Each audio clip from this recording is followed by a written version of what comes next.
بسم الله الرحمن الرحيم الحمد لله رب العالمين والصلاة والسلام على سيد المرسلين وعلى آله وأصحابه أجمعين أما بعد.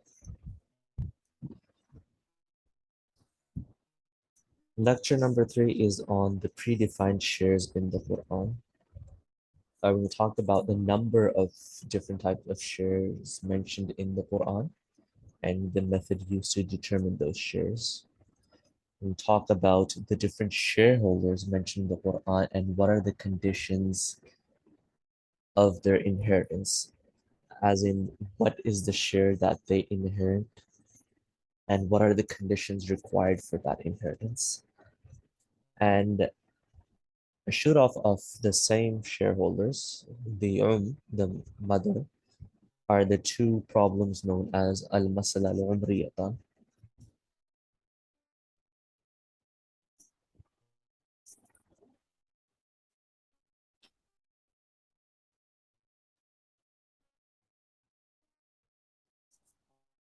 So first of all, about the number of shares mentioned in the Quran, there are a total of 6 shares divided into 2 groups.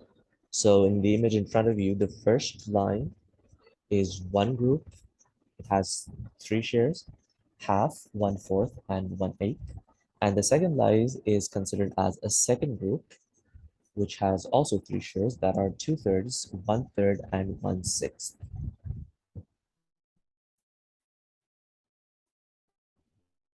Right, so these are the two groups of 6 shares mentioned in the Quran. The first includes half, 1/4, and 1/8, and the second group includes 2/3, 1/3, and 1/6. Now, if you can see that both of these groups, taking the visual, are connected one share to the other. So for example, if you go from left to right, so half divided by 2 equals to 1/4, and 1/4 divided by 2 equals 1/8. And then if you go right to left, 1/8 multiplied by 2 equals 1/4, and 1/4 multiplied by 2 equals a half. And the same can be said about the second group. So when you divide 2/3 by 2, you get 1/3, and if you divide 1/3 by 2, you get 1/6. But if you go from right to left, 1/6 into 2 is 1/3, and 1/3 into 2 is 2/3. So when you take the divide path, this is known as tariqut tadalli, or you can say that it's the descending order. No, it's more the ascending order. You go from top to bottom. That's not the descending order, sorry. Top to bottom, going from top. Half is the biggest share in the first group. Then after it comes 1/4, and after it comes 1/8, right? So half of a half is 1/4, and half of 1/4 is 1/8. So this is the tariqut tadalli. And then there's tariqut taraqqi, which is basically to multiply, or it's the ascending order in which 1/8 into 2 is 1/4, and 1/4 into 2 is half. And the same is applied for the second group as well. You have the tadalli, which is descending, and you have taraqqi, which is ascending. So always remember that these are the 6 shares mentioned in the Quran, and remember them in these groups. First being a half, 1/4, and 1/8, and the second being 2/3, 1/3, and 1/6. Because we'll be talking about them in groups later on. So in your minds, they must be separated into different groups. Now let's talk about the shareholders and the conditions of their inheritance. First, we're going to talk about those people who inherit half a share. I mean, their share includes half of the entire taraka, half of the entire wealth that a deceased leaves behind. And these are in total 5 people: the husband, daughter, granddaughter, full sister, and the aglet sister. So If the wife dies and leaves a husband behind, the husband is entitled to half of her legacy with the condition that there are no descendants of the deceased wife, neither children, boy or girl, from this husband or from a previous husband if she was married before. In both cases, the wife should not have any descendants, neither children nor grandchildren from this husband or the previous husband. In that case, the husband receives half of her legacy. The second case is of the daughter. Now, the daughter gets half of her father or mother's shares or their legacy with two conditions. First of all, she should be single, meaning there should be only one daughter, not more than that. And second condition is that she should not have a brother. Because if she has a brother, then she is no longer entitled to any shares. She becomes one of the asaba. And asaba, as we previously mentioned, are those people who get everything which is left behind after giving the entitled people their number of shares. So if she's single and she has no brother, then she's entitled to half of her parents' wealth. The third condition is of the granddaughter. And remember, when we talk about granddaughter in mirath, we mean the son's daughter and not the daughter's daughter. Because the daughter's daughter comes into the category of kinder distant or distant relatives, which are in a separate realm altogether, and we'll talk about them at the very end. So granddaughter he refers to the son's daughter. So she inherits with three conditions.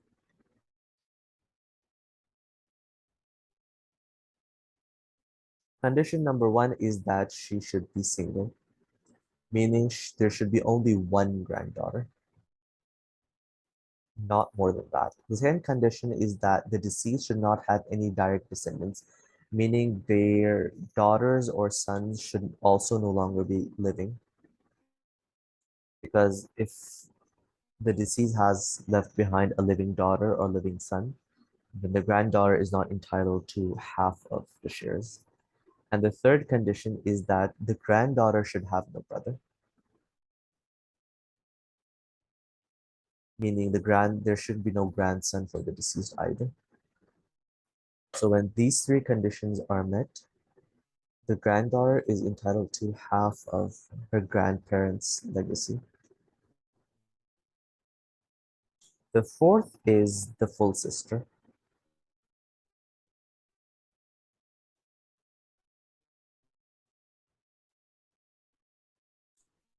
So the full sister, she's entitled to half of her brother's shares or half of her sister's shares on two conditions. One, she should be single. She should be the only full sister that the deceased has. Second, she should have no brother. So if there's a full brother with her, she becomes an asaba. She doesn't, she's not entitled to any shares. And third condition is that the deceased should be kalala. And as you mentioned, kalala is someone who does not have any ancestors or descendants. So the deceased should not have any of his parents alive. He shouldn't have his father or grandfather alive, nor should he have any sons or daughters or grandsons and granddaughters. So when these three conditions are met, the full sister is entitled to half of her siblings' share or their legacy. And the fourth is the Agnet sister or the half sister from the father's side. And she's entitled to it with four conditions. Condition number one being that she should be single. So only one Agnet sister. Second, she should have no brother, so there should not be any Agnet brothers with her. Third, the deceased should be Kalala, that the deceased should not have any ancestors or descendants, male or female. And the fourth condition is that she should have, the deceased should not have a full sister or a full brother, for the matter of fact, as well. Because in the case of having a full sibling, the Agnes sister is not entitled to half.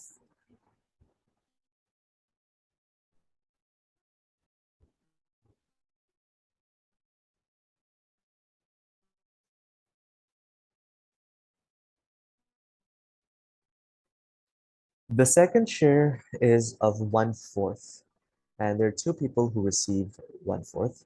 Number one is the husband, and number two, the wife or wives of a man. So the husband is entitled to 1/4 of his wife's legacy on the condition that wife has descendant or descendants.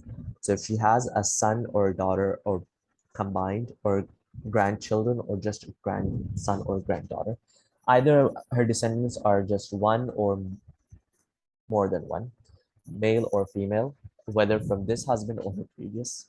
If the wife has any descendants, whatever, whatsoever, the husband is entitled to 1/4. And like we just mentioned, that if she has no descendants, he's entitled to half. And in the case she does have descendants, then he only gets 1/4 of a total legacy. The wife of a person, or wives if he has more than one, all of them are combined. They receive 1/4 of the husband's total legacy if the husband has no descendants. So the husband doesn't have any children or grandchildren. Then if he has a wife or if he has wives, all of them will share 1/4. So if she's single, she gets 1/4. If they're two, then they share the 1/4. It's not that each of them will get 1/4, but they will share the 1/4 amongst them,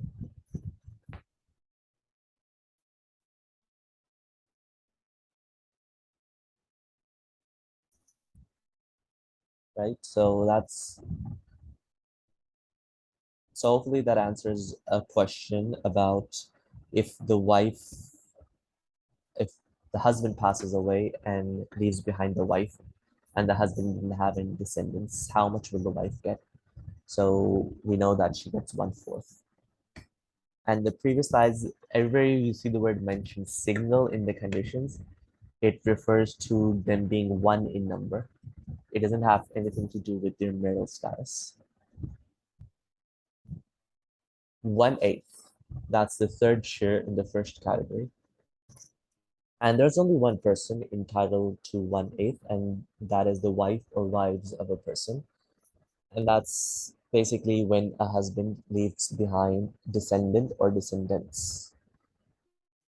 Then the wife or wives will receive 1/8 of his total legacy.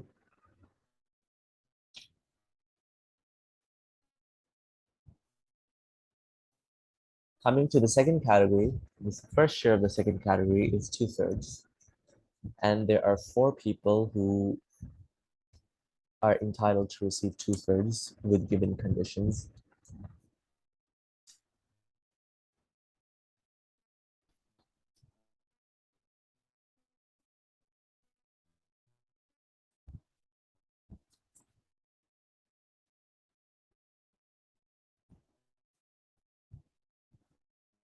Number one are two plus daughters, meaning two or more daughters. Second is two or more granddaughters. Third is two or more full sisters. And fourth group is two or more aglet sisters.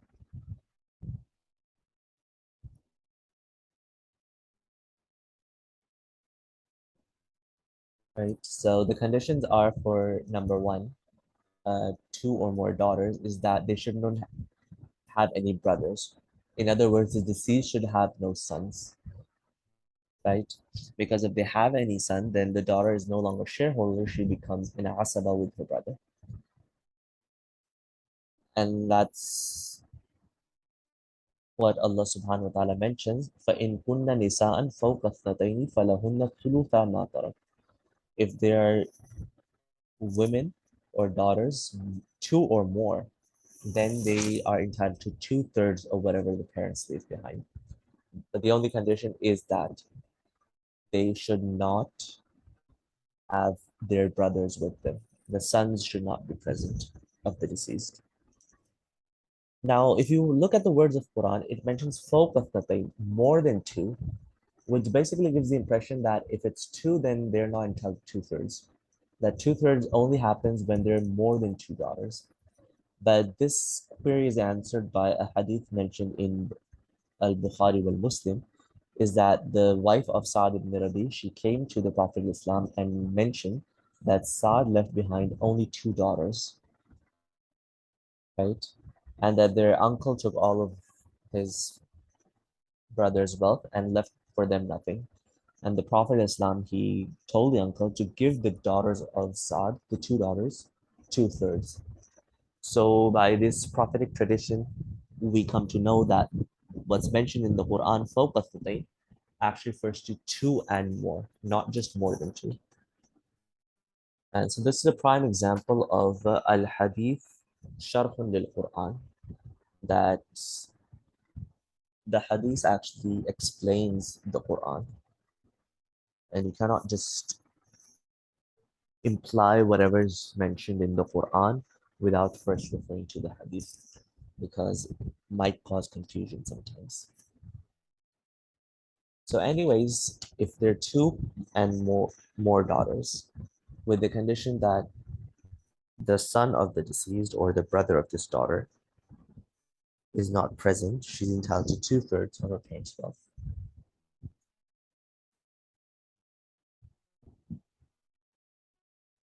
The second is two plus granddaughters. So two or more than two granddaughters. They entitle two-thirds of their grandparents' legacy with three conditions. First of all, the deceased should not leave behind any children. So if the deceased has any children, they are no longer entitled to two-thirds. In the case they leave behind a son, then the granddaughters are not entitled to anything. And if they leave behind, for example, a daughter, then their shares can differ from 1/6 to nothing at all. So first of all, the deceased should have no children. Second of all, the second condition is that there should not be two plus daughters. If there are two or more daughters for the deceased, then the granddaughter doesn't get two-thirds. In fact, if there are two or more daughters, then the granddaughter actually gets nothing at all. And the third condition is that the granddaughter should have no brother, and there should be no grandson of the deceased. Because in that case, she too with her brother will become an asaba and will no longer be a shareholder. The third category that you have is two or more full sisters. And remember, the evidence for the granddaughter is the same as that of the daughter. يوصيكم الله في أولادكم للذكر مثل حظ الأنثيين فإن كن نساء فوق اثنتين فلهن ثلث ما ترك. So the third are the two plus full sisters, and they are entitled to two-thirds of their brother's legacy or their sister's legacy with three conditions.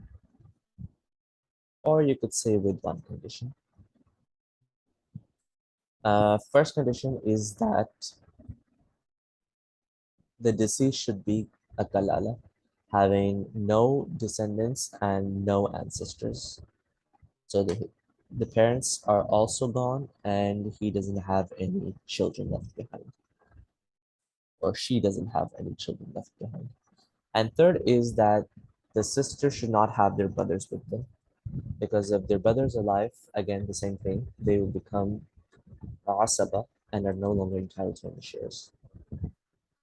And the fourth are the Agnet sisters, two or more in number. And they're just like the full sisters, but with one extra condition, is that the deceased should also have no full sisters as well. So first condition, the deceased should be kalala.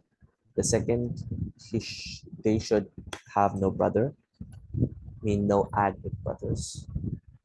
And the third, the deceased should have no full sister. And remember, whenever you see the mention of not having a granddaughter or not having a daughter, not having a full sister, whenever the sister is mentioned, the brother will automatically be considered. Always remember that the brother will automatically be considered whenever the sisters are mentioned. So these are the four people who are entitled to receive two-thirds of a deceased legacy in specified cases. The second share of the second group, the one-third, there are two people who are entitled to one-third. The first is the mother, and the second are the uterine siblings or half siblings from the mother's side. The condition that these siblings are two or more in number.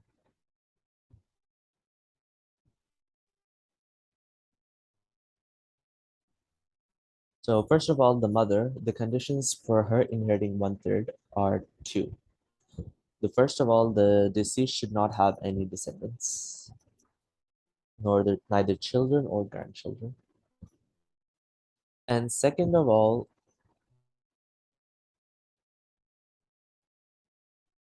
the deceased should not have any siblings. Now the word siblings, it's plural, which means two or more. So if the deceased has two or more siblings, whether they are full siblings, whether they're half siblings from the father's side or the mother's side, whether they're both male or they're both female, whether they're from the same line, means whether they're both full siblings, whether they're both agnate siblings or uterine siblings, or one is full and the other is agnate, one is uterine, the other is agnate, and all those combination, all possible combination of all three kinds of siblings. If there are two or more, then the mother does not get one-third. So she should not have two or more siblings of any kind. If it's just one sibling, then the mother is entitled to one-third. But when the number reaches two, the mother no longer gets one-third of the share. And this is also mentioned in Surah An-Nisa, verse number 11. فَإِن لَمْ يَكُنْ لَهُ وَلَدٌ وَوَرِثَهُ أَبَوَانِ فَلِأُمِّهِ ثُلُثٌ. That if the deceased has no children left behind, and his parents are the one who inherit from him, the mother gets one-third. But then he mentions afterward, فَإِن كَانَ لَهُ إِخْوَةٌ فَلِأُمِّهِ السُّدُسُ. But if he has siblings, then the mother does not get one-third, she gets one-sixth. So now we know two conditions. One, no descendants, and second, no siblings, two or more in number of any kind. This is for the mother.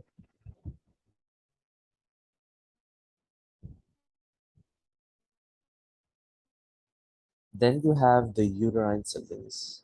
Now, one thing we mentioned previously is that the general rule of mirath is لِلذَّكَرِ مِثْلُ حَظِّ الْأُنْثَيَيْنِ, that the male counterpart gets twice as that of his female counterpart. It happens in almost all cases, whether children, grandchildren, full siblings, or agnate siblings. But there's one exception to this rule, and that is the uterine siblings. That in the uterine siblings, there is no differentiation between son and brother and sister. They're both equal. They both receive the same number of shares. So this general principle of لِلذَّكَرِ مِثْلُ حَظِّ الْأُنْثَيَيْنِ is not applied to the uterine siblings. And that's why only with them you'll see the word siblings mentioned. When we talk about full siblings or agnate siblings, we differentiate between agnate brother and sister and full brother and sister. When we talk about uterine siblings, we don't differentiate between uterine brother and uterine sister for the simple reason that they're both equal in terms of mirath. That's why they're not differentiated. Now, as far as the uterine siblings are concerned, if there are two or more in number, they inherit one-third of their deceased brother or sister's legacy with two conditions. Number one, their deceased sibling should be a kalala, having no descendants or ancestors. And number two, there should be two or more in number. Because if it's only one, then they get a different share. That's going to come later on. So these are two things that you need to remember, these two conditions. And this is mentioned in Surah An-Nisa, verse number 12. فَإِنْ كَانَ رَجُلًا يُورَثُ كَلَالَةً أَوْ امْرَأَةٌ. If it's a man or a woman and their kalala, وَلَهُ أَخٌ أَوْ أُخْتٌ فَلِكُلِّ وَاحِدٍ مِّنْهُمَا السُّدُسُ. And if they have one brother or one sister, then the brother or sister, whoever it is, gets 1/6. فَإِنْ كَانُوا أَكْثَرَ مِنْ ذَلِكَ. If they're more than six, if they're more than one, فَهُمْ شُرَكَاءُ فِي الثُّلُثِ. Then all of them, whatever their numbers are, they're equal in 1/3. So see, the words of the Quran are mentioning whether akhun or ukhtun, whether brother or sister, they're equal in the 1/3 that they're going to share. So these were the conditions for those people who can potentially inherit 1/3 of a deceased wealth. Now we come to al-mas'alatan al-umriyatan. So this is a special case of the mother's inheritance. We know she inherits 1/3 with the conditions mentioned previously. And when we say she inherits 1/3, we mean she inherits 1/3 of the entire legacy that the deceased leaves behind.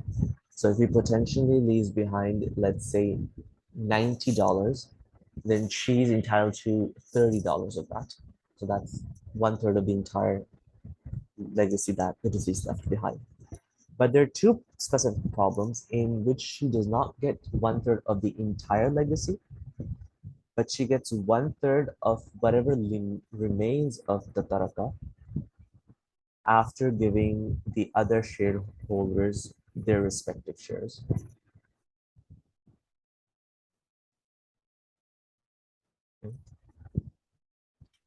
And this only happens in like two cases. The reason why this masala is known as al-umriyatain or umriyatan is because there's a mention of this masala in the Quran and Hadith. This masala first came in Umar radiallahu anhu's time, and he was the one who gave this decision, and the Sahaba were present, except for one Sahabi, Ibn Abbas radiallahu anhu. Uh, all of them agreed that the decision of Umar is completely valid. And so this was adopted by the Jamhur Sahaba and the Fuqaha after them.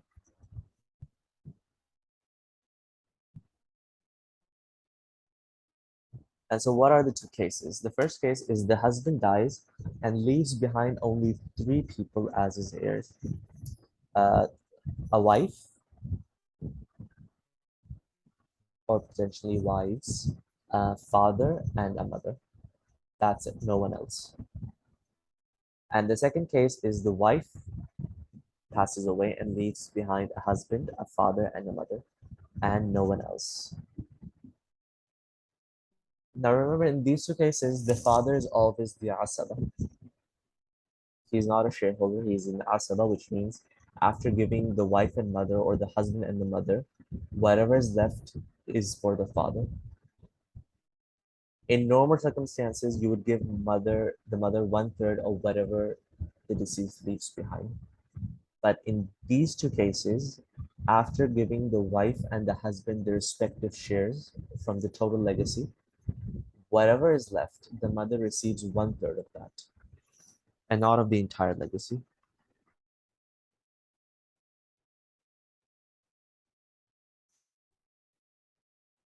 And the reason why we don't give mother the 1/3 of the full legacy as we do in normal circumstances is if we did that, the mother's share will increase beyond the father's share.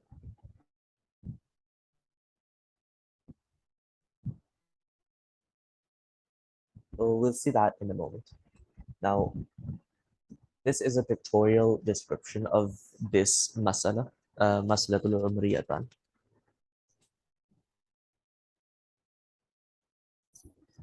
So the first case in which the husband has passed away, you can see him being slashed out. That will divide his entire legacy into 12 shares. So the wife is entitled to 1/4, as we just mentioned, that if the husband does not leave behind any descendants, the wife gets 1/4 share. So you can see over here that she is getting 1/4. And divide 12 by 1/4, you get 3. So 3 out of 12 is what the wife inherits. Now, as you know, if you deduct 3 from 12, the remaining answer is 9. So now you only have 9 shares left after giving the wife. So now the mother gets 1/3, not of 12, but of 9. And 1/3 of 9 is actually 3, right? So 3 for the wife, 3 for the mother, that's 6. What remains behind is 6. And all that's left goes to the father, being the asaba, right? Now imagine in this masala, if the mother was to get 1/3 of the entire legacy, then 1/3 of 12, how much is it?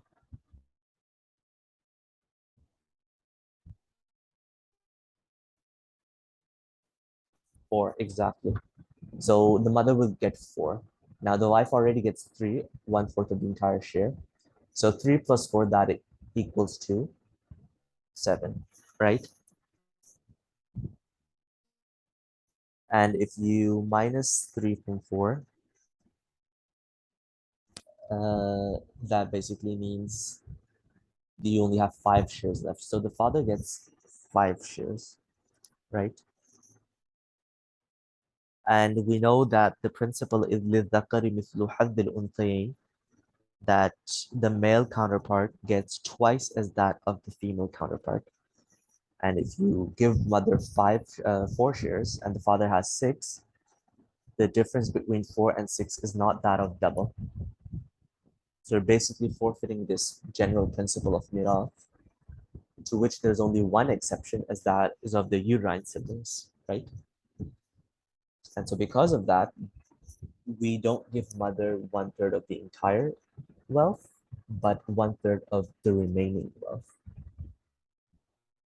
Now let's take the second example of the wife is the one who has left this world. When the wife leaves behind, we divide her entire wealth into 6 shares. Now there's a whole mathematical concept on how much shares each person's legacy will be divided into, and we will talk about it in full detail later on. But just know at the moment that in this given case, the wife's entire legacy will be divided into 6 shares. Now, obviously, the husband receives half of it because the wife is not leaving behind any descendants. And so half of 6 is 3, right? The mother in this case gets 1/3 of 3, which is 1. So 1/3 of the remaining. After giving 3, you have only 3 left. She gets 1/3 of that, that's 1, and the father will receive the remaining 2. Now imagine again that the mother gets 1/3 of the entire thing. So what is 1/3 of 6? 2, right? Exactly. So it's 2, which means that the husband would get 3, the mother would get 2, that's 5, and the father would get 1. Now, in this case, not only is the principle of لِلذَّكَرِ مِثْلُ حَظِّ الْأُنْثَيَيْنِ being unfulfilled or being forfeited, you're actually shifting the ayah altogether. In this case, you're giving the mother double of that you're giving to the father. So not only is the condition not being met, you're actually going against the qaida itself.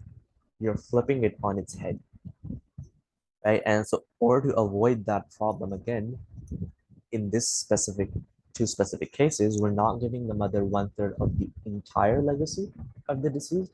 We only give her 1/3 of the remaining legacy after giving the spouse their uh, valid share. So hopefully understand the al-mas'alatan al-umriyatan.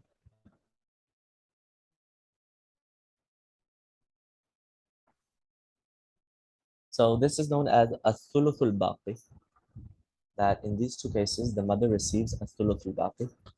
In reality, in the first case, she's actually receiving 1/6.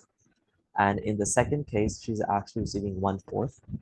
But ta'adduban ma'al Quran, because the Quran mentions in her masala, فَلِأُمِّهِ الثُّلُث, فَلِأُمِّهِ الثُّلُث, if the deceased does not leave behind any descendants, that the mother gets 1/6.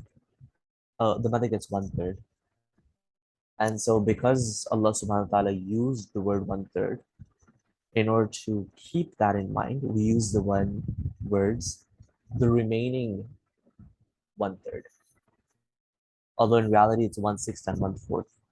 And so that's why, like I mentioned, Ibn Abbas, anhuma, he disagreed with this opinion. He said the Quran mentions that she gets 1/3. Then why are you giving her 1/4 and 1/6, right? But Zayd bin Thabit, anhu, who was the originator of this opinion, which Umar basically gave the decision with, and everybody agreed. He mentions that it's the left of whatever is left of 1/3, right? And remember, Zayd bin Sabit anhu is the one whom the Prophet of Islam uh, took his name and said that he is the most knowledgeable of you in the matters of mirath. So he has the most knowledge in regards to inheritance. And that's another reason why his decision was given preference by Umar radiallahu anhu and the other Sahaba.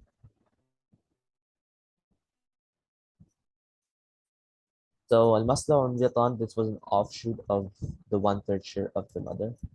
And the last share that we have of the second category is 1/6. And there are 7 potential candidates for 1/6 share.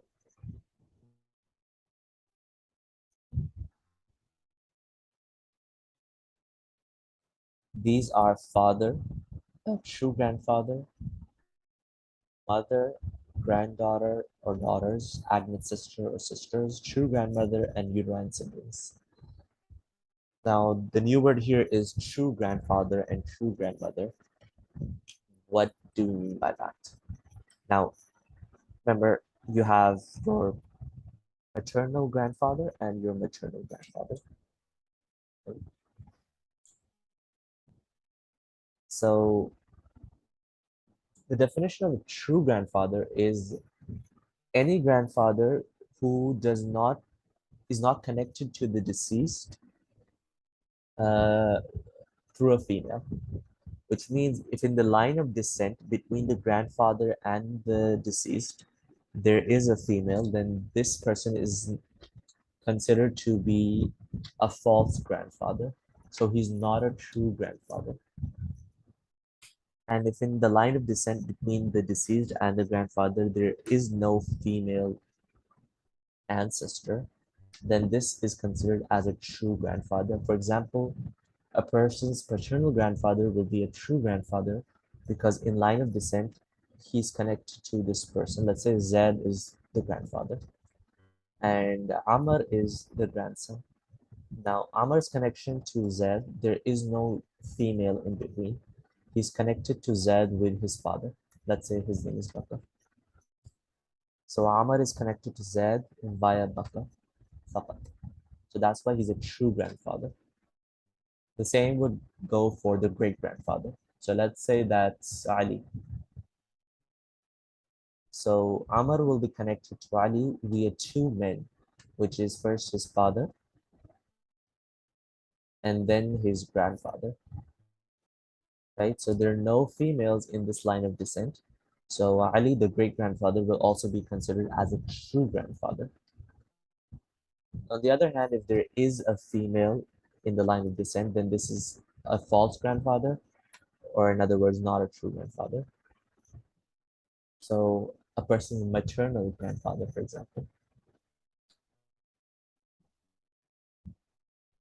So if Amr and let's say his grandfather is Hassan, and he's connected to him by his mother, let's say Fatima.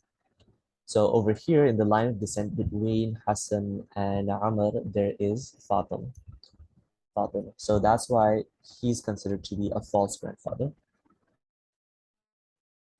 And he is not entitled to any shares.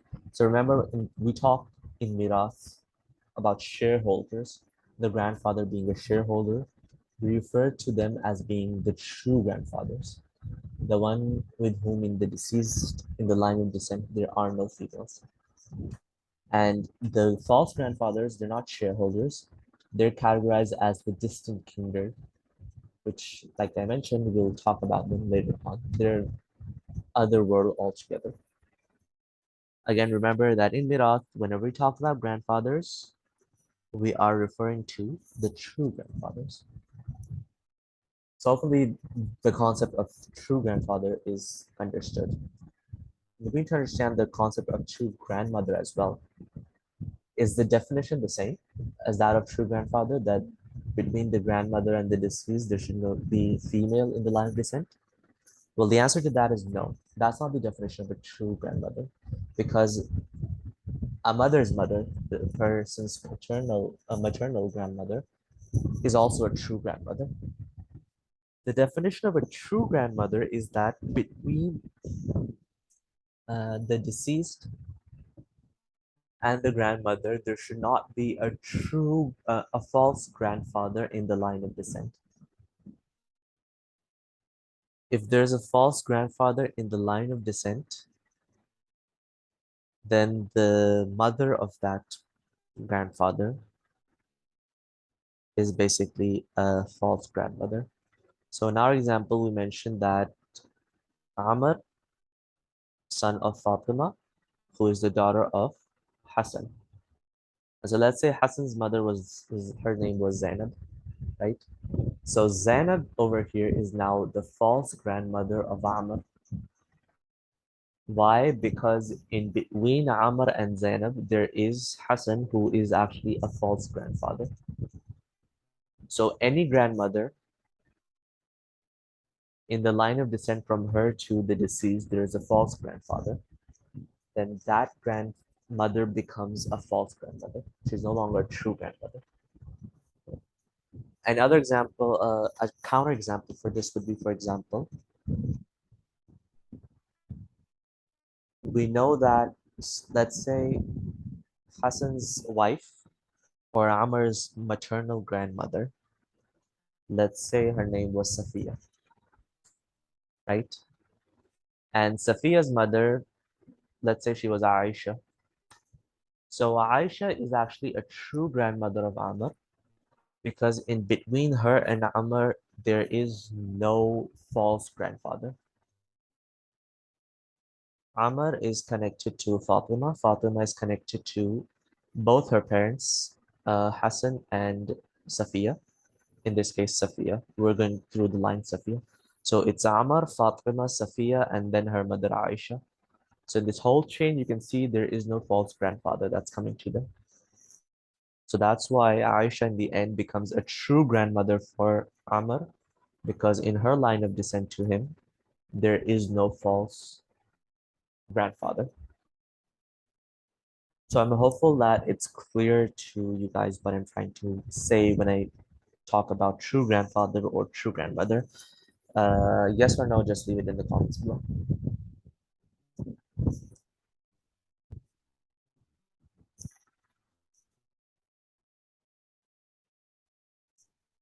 Yeah, obviously it's only applicable if someone does have a great grandmother.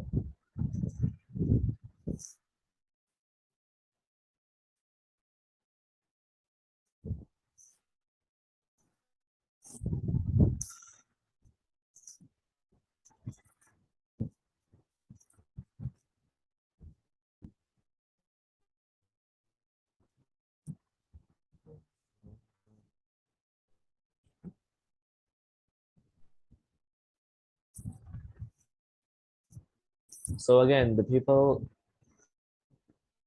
receiving 1/6 are number one, father, number two, true grandfather, number three, mother, number four, granddaughter, daughters, number five, agnet, sister, sisters, and number six, true grandmother, number seven, uterine siblings with their conditions, which are as follows. For the father is the deceased should have descendants. If he has descendants, whether son or daughter or grandson or granddaughter, then in this case, he gets only 1/6. For a true grandfather, there are two conditions. Number one, that the deceased should have descendants, and number two, he should not have a father. Because if he has a father, the deceased, then the grandfather gets nothing. Number three, the mother is entitled to 1/6 with two conditions. Number one, the deceased should have descendant. And number two, that he has two or more siblings of any kind, agna, uterine, or full. Number four are granddaughters, and they get 1/6 with the condition of the deceased should have one living daughter. That's all that he should have as a descendant. The deceased should have a living daughter, not more than one, and no sons. So the granddaughter, her father, the son passed away, and she has only one aunt. So the deceased is leaving behind only one daughter, the aunt of the granddaughter. In this case only, will the granddaughter receive 1/6. If there are more than one daughters, more than one aunt for the granddaughter, or if the deceased also leaves behind a son who is alive, then she does not get 1/6. As for the Agnet sister or sisters, two conditions is that there should be only one full sister. So among the siblings of the deceased, this Agnet sister should be the only one. They should not have any other siblings. No full siblings, no full brother, no full sister, no Agnet brother, or no other Agnet sister. She should only be one. And number two is that the deceased should be Kalala, having no descendants or ancestors. Number six, the true grandmother, she is entitled to 1/6 if the deceased does not have a mother. And remember, the paternal and maternal grandmothers are equal. So when saying about the true grandmother, if the deceased has both maternal and paternal grandmothers alive, they both will share the 1/6 together. They both will share the 1/6 together. And last, we have uterine siblings, and they get 1/6 if number one, they're only one. So it's only one uterine brother or one uterine sister. That is it, just one. And the second, the deceased is Kalala. She should not have any descendants or ancestors. Because if it's more than one, like we previously mentioned, they are entitled to share 1/3 amongst them. But if only one, then he gets 1/6 of the entire thing. And so these were the 6 people who are entitled to receiving, or 7 people potentially entitled to receive 1/6 with their given conditions.